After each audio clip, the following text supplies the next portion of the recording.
Hi, I'm Jason Walker. This is Walker Tea Review, and we're going to come at you today with a Oolong.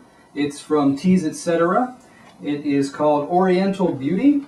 We're going to go ahead, begin our tea, get it ready to go. We've got a smaller gaiwan, which is one of the more simple ways. I've got about a teaspoon here, a simple way of preparing teas. Let me set this aside delicately. Got to break my habit of spilling my teas. I'm going to give these a quick rinse to better activate, warm up our leaves. You can already smell some of those aromas coming out. Now, let's get this one going, and we'll come back and talk about it in just a second. There, that looks good. As you see, this is quite a smaller gaiwan or steeping cup that we're using here, so this will take a little bit less time. But a teaspoon amount for something small like that means that we're getting some stronger flavors, releases more flavors without controlling your steep time, without releasing a lot of bitterness. Some things that we want to talk about as we're getting ready here. We're going to look at our dry leaf in just a moment, but before we do, some things that we want to talk about. This is from Teas Etc., as I mentioned before. Some information about this tea. It's instructions for steeping. Heat the water, but do not boil. Use 1 level teaspoon of leaves per 8 ounces. We cut back a little bit on the water level, or amounts there. Pour water over leaves and brew for 3 to 4 minutes. Okay. Currently, as of end of February 09, Teas Etc. is out of stock of this particular tea.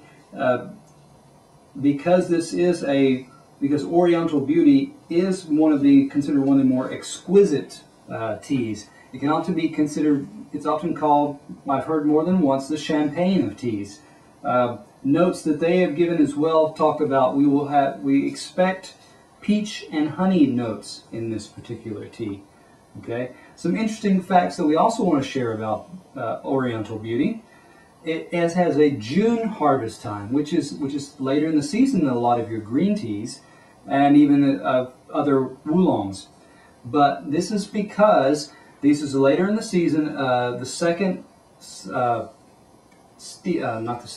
budding new leaf, the leaf process, they actually allow the insects called leaf hoppers, is one of the names, to get on the leaf, bite on the leaves, on the edges of the leaves, to actually stimulate that tea plant's reaction so that it releases flavors. They let the insect naturally do the work of drawing out flavors of the tea. Now, keep in mind there are no insects in here. Those are all washed away and cleaned, but the insects do a natural favor for us in bringing out these aromas and these flavors. So, 50 to 75% oxidization for this particular oolong. Research gets different ranges. Let's look at our dry leaf for a moment now. And as you will see, there are a variety of colors.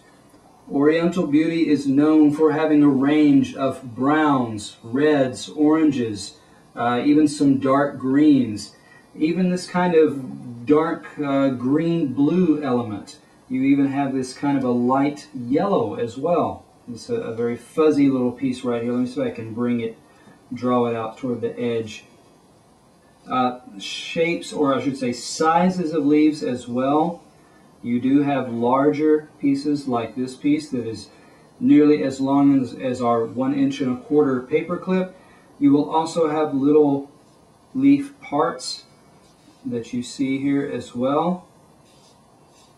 So a range of sizes, characteristic, and range of colors as they have been affected differently through the oxidization process. So that's what we have in front of us. We're going to look to see now, do we have any kind of, any of those scents that we talked about? Will we get, this tea is known by, is given characteristics of having things like a peach or a honey element to it. My first sniff of this tea gave me the feelings of a kind of a black tea, but black teas, early black teas, as in not highly oxidized. Let's see what we have in this tea.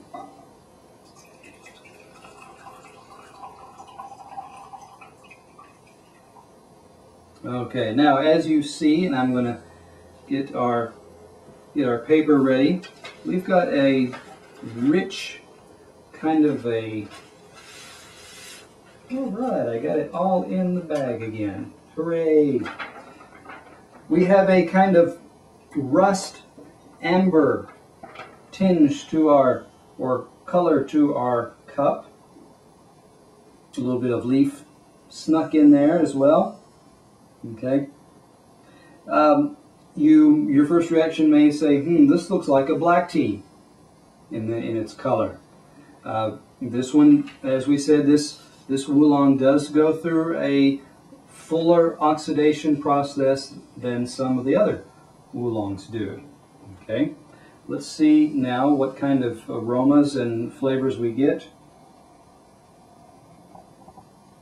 I'm getting that kind of a tannin type brisk, well, a tannin type smell that's associated with black teas.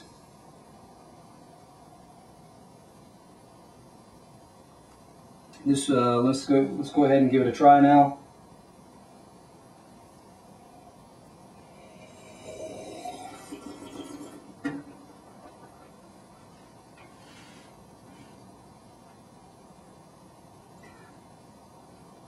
Now, this tea, first notes that I can give you, it does have a brisk element to it. My reaction is, this does have a bit of a red tea element, or a black tea element to it. I'm getting that full body, as I mentioned, a brisk sense to it, which makes me think of a black tea. I'm getting some aromas. Again, this is from this taste and previous taste. I did get a little bit of a kind of an apricot element. I got a little bit of a kind of fragrant gardenia, which takes us back towards what is more characteristic of oolongs. So we've got some of our black tea elements, we've got some of our oolong elements. Let me go ahead and give a little bit more.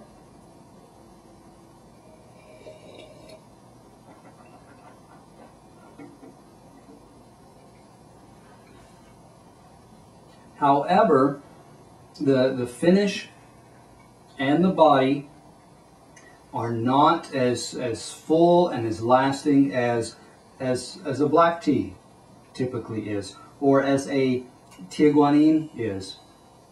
A little bit more fleeting than those. So I'm getting a little bit the light tannins, a little bit of the fragrance of the gardenia, the fruits, stone fruits is what they're called sometimes, those fruits that have the pit in it, like a peach or an apricot. Let's see, what else do I want to tell you? I'm going to give you a little bit of information. I'm going to add this, I'm just looking at my notes, I'll add a little bit more online, just to give you a little bit more background about where Oriental Beauty comes from. So, to pull all this together, again, we have teas. This throws me back to a tea that we reviewed recently, a couple weeks ago, which is Adagio's Oolong number 40, which is a little bit of the element of the black tea, some of the elements of the oolong. I thought this one had a bit of a stronger finish or body to it than that previous one. So I would give this an 80. I would like to have seen a stronger aroma or flavor to it. If this is a characteristic, if this tea is known as a champagne, as an exquisite tea, I would like to see delicacy with aroma and flavor. I would like to see a little bit of a longer finish that does tend to carry a stronger reward with it. Okay, so again, this is Teas Etc., and it is their Oriental Beauty, and I'm Jason Walker. This is Walker Tea Review.